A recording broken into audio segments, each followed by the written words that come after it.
saya Arta Razia. Kami di sini akan menjelaskan mengenai sebuah diagram DFD beserta analisa masukan dan analisa keluarannya. Oke, lanjut. Di sini ada sebuah studi kasus.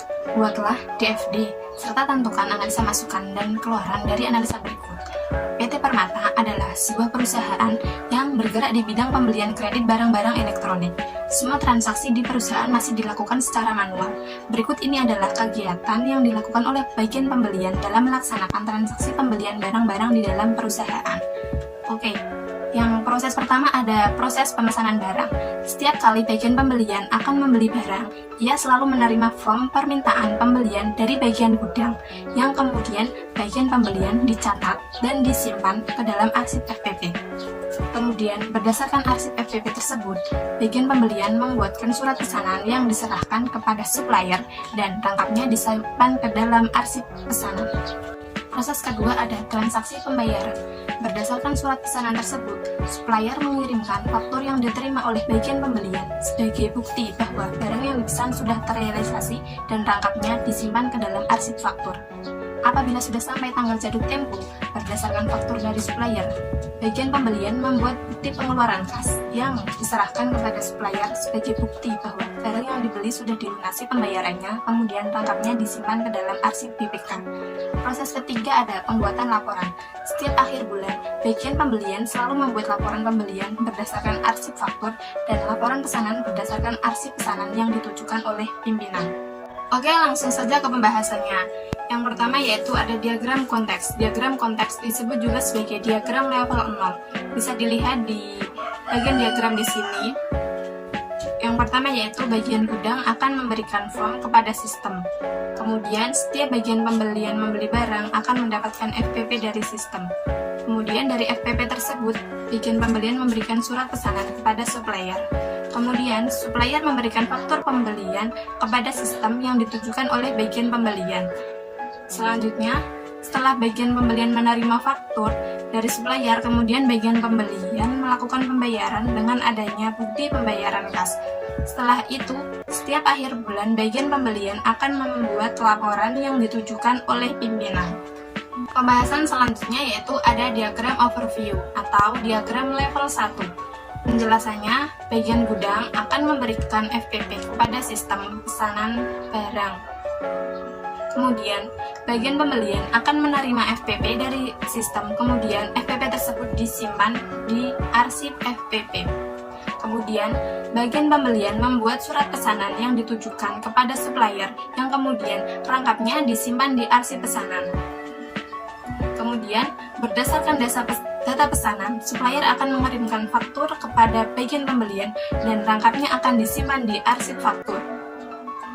Setelah jatuh tempo berdasarkan faktur pesanan dari supplier, bagian pembelian akan melakukan transaksi pembayaran kepada supplier dengan bukti adanya BPK atau bukti pengeluaran kas dan rangkapnya akan disimpan di arsip BPK. Nah, setelah akhir bulan, bagian pembelian akan membuat laporan pembelian yang diserahkan kepada pimpinan atau atasan. Yang terakhir yaitu ada diagram rinci atau diagram level 2. Sistem di diagram rinci ini terbagi menjadi 3. Yang pertama yaitu diagram rinci sistem pemesanan. Proses yang pertama yaitu bagian gudang akan memberikan FPP kepada sistem.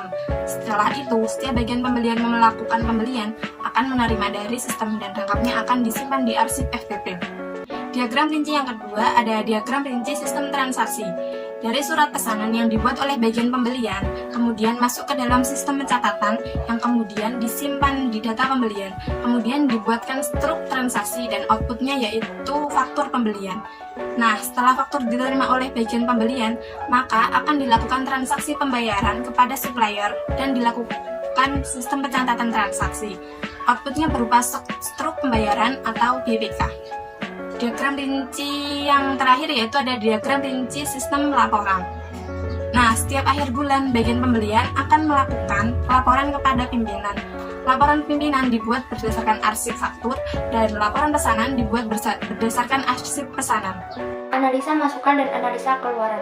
Untuk analisa masukan yang pertama ada FPP atau form permintaan pembelian, yang kedua data pesanan, dan yang ketiga faktur pembelian.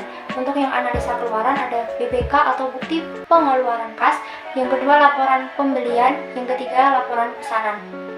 Untuk rincian analisa masukan, ada nama masukan, sumber, fungsi, media, rangkap, frekuensi, volume, format, dan keterangan atau hasil analisa. Untuk nama masukan yaitu FPP, from pemerintahan pembelian, sumber itu pelanggan atau konsumen, fungsi berisi pesanan dari pelanggan, medianya kertas, rangkap 1, frekuensi setiap awal transaksi penjualan, volume 6 kali sehari, format lampiran A.3 halaman 114, dan keterangan atau hasil analisa terkadang berbentuk yang tidak terstruktur, terkadang informasi yang tidak jelas. Dan untuk rincian analisa keluaran ada nama keluaran, fungsi, media, distribusi, perangkap, frekuensi, volume, format, keterangan atau hasil analisa. Untuk nama keluaran yaitu BBK atau bukti pengeluaran kas. Ada fungsi yaitu bukti transaksi pembayaran, medianya kertas, distribusinya pelanggan, keuangan sama arsip. Yang ketiga rangkap, ada 3 rangkap, frekuensi setiap terjadi transaksi pembayaran, volume 6 kali sehari, format lampiran A.3 halaman 114, dan keterangan atau hasil analisa. Informasi nota tagihan tidak ada sehingga sulit mencari atau yang berkaitan pembayaran terhadap tagihan, dan yang hasil analisa yang terakhir yaitu identitas pembeli tidak jelas.